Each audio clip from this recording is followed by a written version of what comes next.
le Front pour la défense de la République, FDR, qui accuse le gouvernement dirigé par Ousmane Sonko d'avoir contracté des emprunts opaques et risqués, mettant en péril la souveraineté économique du pays. mais léegi xam nga mooy li ma la actuellement nii gis nga ñi nga gis ñu agité wu.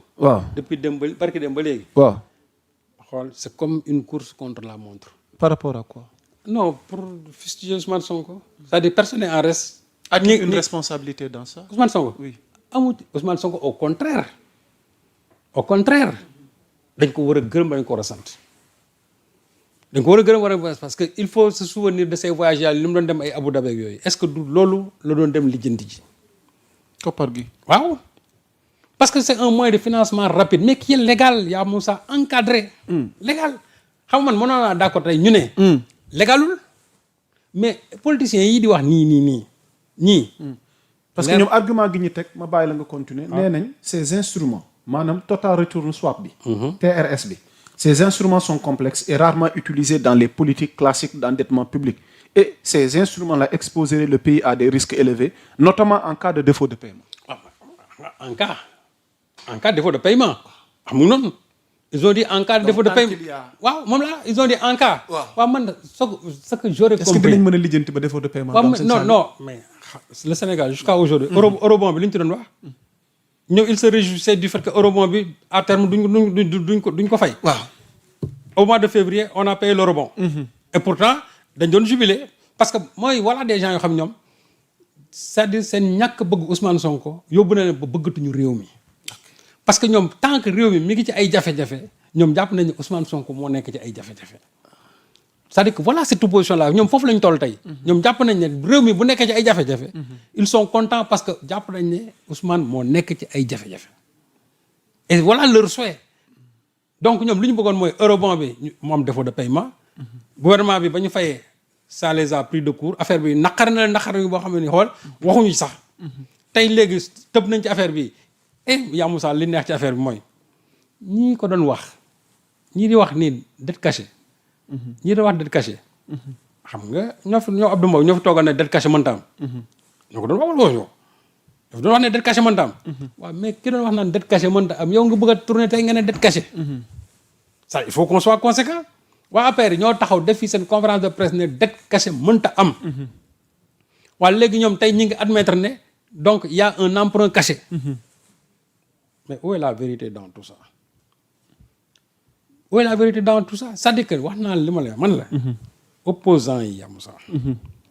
ñoom li nga xamante ne moom lañ bëgg tey mooy que Sénégal nekk ci ay jafe-jafe. léegi nag lii nga xam ne moom la Financial Times wax. ñoom ils veulent sauter sur l'occasion pour en découdre encore avec Sonko mais c'est peine perdue. C'est peine perdue dans la mesure où d'abord cette opération c'est une opération légale léegi nag la complexité elle est technique.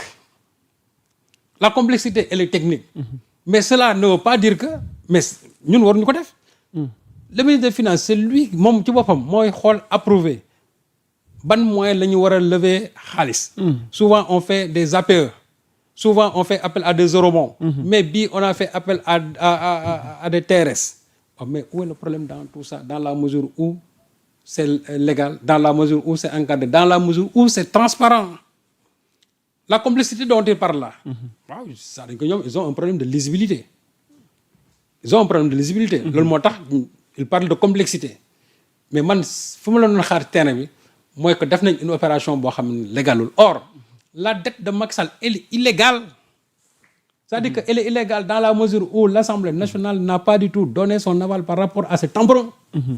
loolu mooy wax bi mais ñii nag. li ñu def yëpp dañ ko jaarale Assemblée nationale.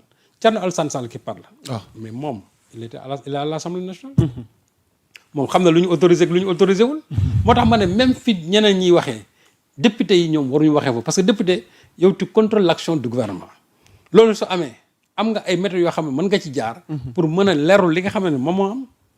et pour montrer yaa Moussa la mauvaise foi nag de celui qui a écrit l'article dans ce journal là.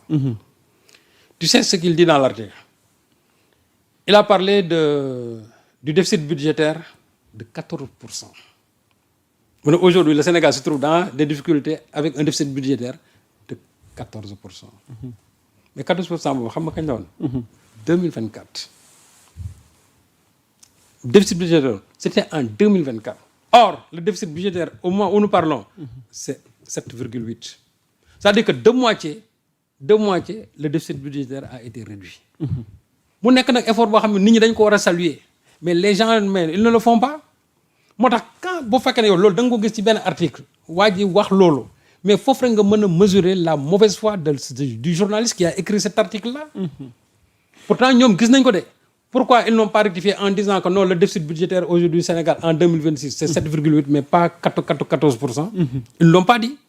Donc loolu moo lay wane ne rek journaliste bi il n'est pas animé par de bonnes intentions.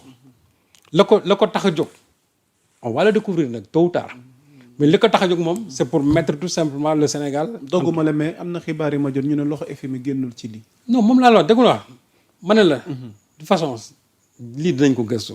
danañ xam lan moo nekk derrière tout ça. mais terewul Sénégal moom. il s'est fixé un cap. te yàlla bu ñuy suturaal boobu ba léegi parce que les gens là ils pensaient que ñun au bout de d'un an. le pays là allait sombrer. yaa Moussa malgré tout ça là de. imaginez toutes les réductions qui ont été faites dans ce que j'ai énuméré ici au début de l'émission. xool li nga xam ne yëpp wàññi nañ ko. lépp li nga xam ne wàññi nañ ko te malgré tout gis nga jafe-jafe yi nga xam ne ñun actuellement moom la ñuy dund. et pourtant ils ont pensé à la population. léegi nag mooy li ma wax rek ñoom ils ont sauté sur cette occasion parce que toog nañu lu yàgg amuñu dara ils n'ont pas un os à ronger boo xamante mooy c'est vrai xam nga ñoom ils se nourrissent de d'eau à ronger tey nag ils ont vu un os à ronger ñu ne lii moom c'est l'occasion pour en découdre encore avec Sonko mais mooy li wax rek c'est-à-dire au moment où il parle de Sonko était allé lancer son New Deal c'est-à-dire dem ci beneen phase était lancer le New c'est-à-dire la révolution numérique maintenant a commencé dans ce pays donc ñoom ba ñuy nekk di en tout cas wax ci lële pérorer vraiment sur cette histoire là Sonko était allé lancer la révolution numérique soxna tuuti boo mu mënee may sax une bi nga xamante ni moom mooy illustrer kàddu Serigne Saliou Gueye pour ñu def transition muy New Deal technologique Sonko mise sur la jeunesse et la souveraineté digitale mais balaa ñuy songu li léegi lan lañ mën a tënk léegi par rapport à ce débat concernant cette dette li ñu war a wax mooy gis nga dette boobu qu'est-ce qu'il faut retenir Serigne Saliou Gueye ce qu'il faut retenir oui ma wax ko Sénégalais yi mooy bor boobu bor la de 426 milliards 650 millions d'euros 450 milliards bon virgule je crois 37 bor la boo xamante ni c'est légal les TRS là c'est légal gis nga ni nga mën a demee def appel public à l'épargne ni nga mën a demee lancer benn eurobond noonu nga mën a demee aussi def benn TRS mais risques yi waaw risques yi pour fàttali léegi nag mais risques yi en cas de défaut de moom paiement la risques yi xam nga en cas de défaut de paiement ki nga xam moom nga seqal moom dafay jàpp ne moom nga war a njëkk a fay mais l'avantage mooy nit ñi aussi duñ ko wax c'est que eurobond bi nga xamante ne yow da nga koy jël à un taux de 11%. Mais fii le taux est à 7%.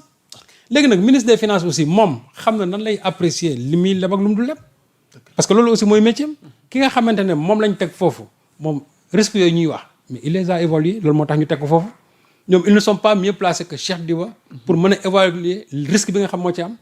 Cheikh Diba bu ko jàppoon ne risque bi dina yóbbu Sénégal ci guuta Cheikh Diba n'allait pas du tout le faire mais ñee seen wàllu boobu xam lu ñu bëgg mooy mettre le Sénégal dans une situation financière étouffante que dëkk bi nañ sentir ne dëkk bi métti na or malgré loolu tey gis nañu ba léegi ñoom Sénégal ni mu mel nii moo dàq ni nga xamante ne moom la Sénégal nekkoon sous l'ère de Macky Sall te loolu moo leen naqari loolu kese moo leen naqari léegi nag ñoo ñuy wax ay FDR ak ñan ñoo ci nekk c'est-à-dire que des politiciens retraités ñoo ci nekk gisu ci benn figure nouvelle et c'est ça le mal de ce pays ñun on a un pays boo xamante ni mu amuñu une régénération en tout cas de nouveaux hommes politiques de nouvelles femmes politiques ñi ñu am yëpp pratiquement c'est des classiques c'est des has-been ñoom rek la recyclage waaw ñoom rek ñoo fi nekk c'est des gens qui sont là qui se recyclent mais ñooñu ils étaient avec Diouf ñenn ñi ils étaient avec Wade ñenn ñi ils étaient avec Macky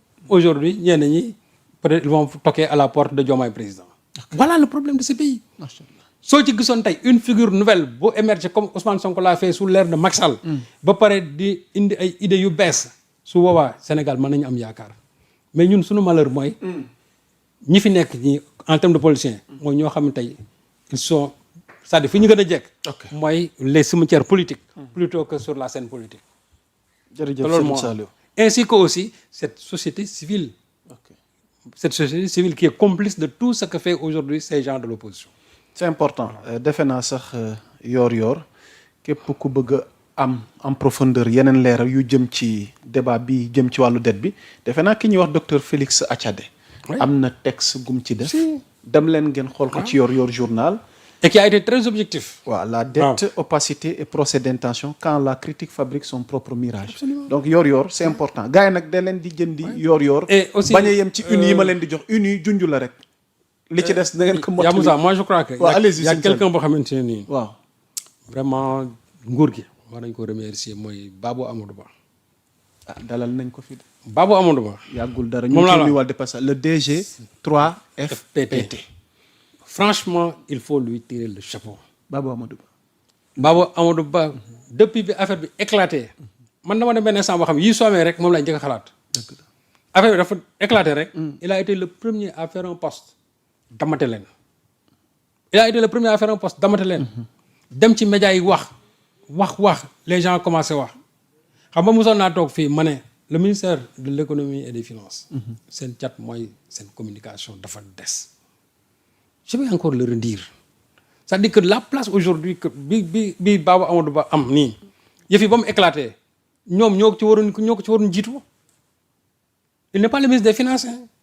C'est vrai que il est de Pastef mais ñoom ñi nekk finance dañu bàyyi ba coow li dem ba kii ñu door a génne seen communiqué finalement nit ñi boobu da ngay génne communiqué sax ñu soofantal ko or yu mel ni bokk article ba mu génnee immédiatement nga waroon répliquer et li ma gën a métti mooy même dans leur communiqué ils disent que way un article paru je crois dans un journal mais dëggay tudd loo tudd journal bi tudd yow sa pays wax c'est-à-dire tudd sa dëkk yow nga xam ne c'est le Financial Times doo toog nga tudd ko wax ko mais tu fais des allusions en disant un journal xaw ma lan comme si journal bi amul tur mais il faut avoir le courage nga tudd ko parce que moom dafa tudd Sénégal il faut nga tudd ko comme ni ko ñoom Babou Amadou Ba defee il y a eu vraiment d'autres gens de Pastef qui sont sortis Cheikh Fatma mais Babou moom place bi mu ci jël il s'est même exprimé moi dans mon journal indi ci ay leeral yu am solo il est passé je crois à la RTS aussi am leeral yu am solo te li muy wax c'est pas technique li muy wax kuy jàngale b.a.-ba de l'économie di nga xam kii li muy wax lan la